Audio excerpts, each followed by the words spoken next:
Shalom Aleichem, a good night of Shabbos to everyone. It's Parshas Mitzvah, Tahara. We talk about purification. It's Shabbos HaGodl, Shabbos before Pesach. Yes, my friends, we've reached this point where we are Godl, Gedolim. Who is a true Godl? Someone who's humble. The very same place where you find God's greatness, you find it where in humility. And I begin this program with something that happened this week. It's the first time in American history that a woman of color was appointed as a Chief Justice. I'm not a politician, nor were my parents politicians, nor do I want to be a politician. But when something happens that makes the news, and we as Yidden, we hear it, everything needs to be a hero, a lesson in Avodas Hashem and serving Hashem, and in this case also connecting it to the Rebbe's Yom Holedis, 120 years on this coming Yud Aleph Nissan Tuesday. So people ask, what's the Rebbe's shita? What's the Rebbe's approach? You know, I wrote a book recently called The Rebbe's Advice. It's a 400-page book, and it has 29 entries, meaning it has thousands of entries, but 29 categories. And the idea is to shed light on the Rebbe's advice on all of life's issues. And the Rebbe has an answer to this question.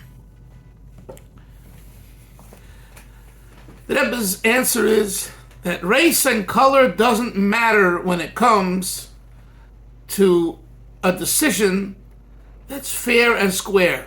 Meaning, one shouldn't make their decision based on race and color. Now, the other issues of politics, liberalism, that this particular judge has or is set to have, I don't say that Rebbe would agree with, when it comes to issues of liberal decisions, both legally and otherwise. So that's not what I'm discussing, but I'm talking about the idea itself of race and color. Should a person be disqualified because of race and color? The answer is no. That's not a Torah view. And I want to bring one or two proofs to this.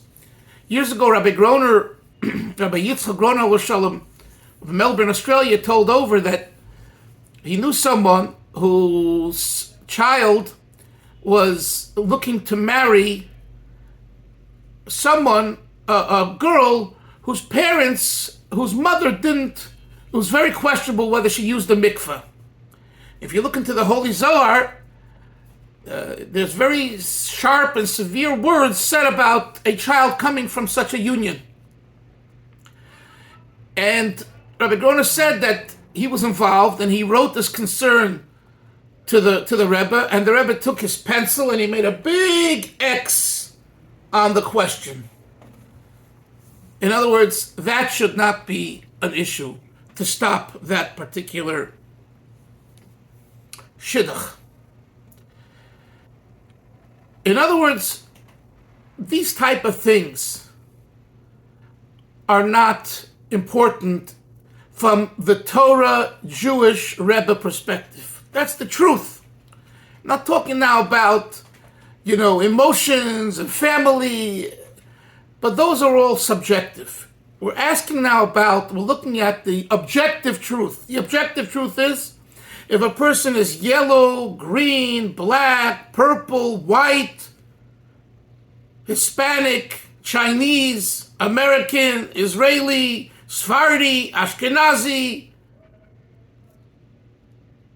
it's irrelevant.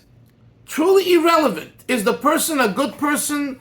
Is the person a decent person? Does the person have the qualifications for that particular job and that particular work? So I want to just conclude that since this came up this week, and there was a lot of discussion about it, the discussion, of course, wasn't in the way I'm framing it, because, right away there would be an outrage. But truth be told, what behind the entire political discussion was the race and color issue.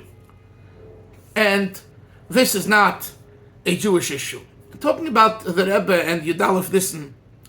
Nissan is a fantastic month. Nissan, there's miracles. It's also a month of Yahrtzeit. Just yesterday, the 6th of Nissan, was the Yahrtzeit of my shver, my dear father-in-law, Reb Chaim Serebransky, Reb Chaim ben Reb Yeshua Shnei Zalman, Meir Shalom ben Aliyah. Today is the Yahrtzeit of Reb Yisrael. I think Yaakov Yisrael, Yitzchok Yisrael, Reb Yisrael Friedman, the Rosh Yeshiva Volotera, famous Chassid. Reb Mordechai Chaim, Reb Motel Chaim's Yahrtzeit today as well. Reb Baruch Serebransky, another family member, his Yahrtzeit is Sunday, and my mother, of blessed memory, is on Yudalef Nissan actually. So I'm dedicating this program to her neshama, because she was a woman who, from on high, merited passing on when she passed on the Rebbe's Yom Haledet Yudalef Nissan. And she was very connected to the Rebbe.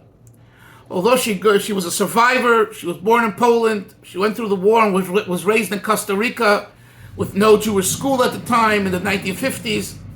She came to America in 1958 or so, married my father in 1960.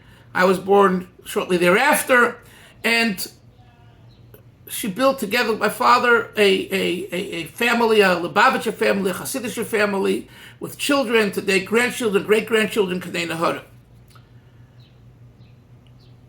The Rebbe touched her in a way no one else touched her. Not that she became, the greatest Bas Chabad and Chassidish person. She was Isha Bein Nashim, a woman amongst women. But her emunah, I saw this in Mashiach, especially the last 10, 15 years of her life, was so strong. It was amazing. Amazing. And another point, when I was growing up, she gave me the encouragement to write. When others poo-pooed my writing, why are you wasting time? The little silly writing that I did as a 10, 11, 12 years old, she was the one who pushed me to write. Later, when my friends and I, we lived in Borough Park, in the winters, it was cold, she would schlep in the car to give us a ride to yeshiva, although we didn't live far away, but it was snow and dreary weather.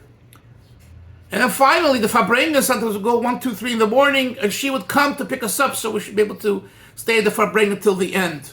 You're talking about now, the 1970s. And I remember these things, how, not coming from a Chabad background, and not having that strong education, she committed herself to the Rebbe's Chabad approach. And on a Shabbos like this, on a week like this, where we're going to celebrate the Rebbe's Yom Haledet, my mother's Yahrtzeit, and on the same day, Yudalef Nissan, it's 120 years of the Rebbe's Yom Haledet. It's really a time to reflect, all of us, whether we're older, whether we're younger, the new generation, the upcoming leaders, the future leaders, to know where you come from, know who you are, and know where you want to go. Not to know where you come from, not to know the responsibility of the past is on our shoulders is a mistake. At the same time, just to stay at that level is also a mistake. So you need to know who you are, and especially where you want to go. May Hashem help us. The schus of Miriam Bas Chaim Yaakov, who was murdered by the Nazis, her father. May her neshama have an aliyah. May we be zeicher to the Geula Shlema. And she always had a freilichkeit, a happiness on her, in her approach to life, the vigor. She loved life. That we should love life and love another day of serving HaKadosh Baruch Hu, of being a Yid, of being a Chassid, And if you haven't learned Chassidus, make a resolution for this Yud Aleph Nissan to start learning Chabad Chassidus. You will thank me and thank God and thank yourself. Start learning, not just reading, learning Chassidus. And if you need a place and help and a suggestion, I'll be more than glad to help you with it by directing you to the right teacher, the right place, and all that. And we should be Zeicha again to the Gula Shlema. We'll bring the Carbon Pesach in Hashem in Yerushalayim, in HaKodesh, in the Beis HaMikdash, and we'll all celebrate together, and we'll only have simchas, and all of the darkness will dissipate and be eliminated to the point of transformation, which is the difference between B'dikas Chametz, searching for Chametz next Thursday night, and Bir Chametz, obliterating the Chametz, burning the Chametz on Friday day, is the difference between Iskafia and Ishapcha, subjugation versus transformation. And we should have Geula now, L'chaim, L'chaim, and L'chaim, Good Shabbos.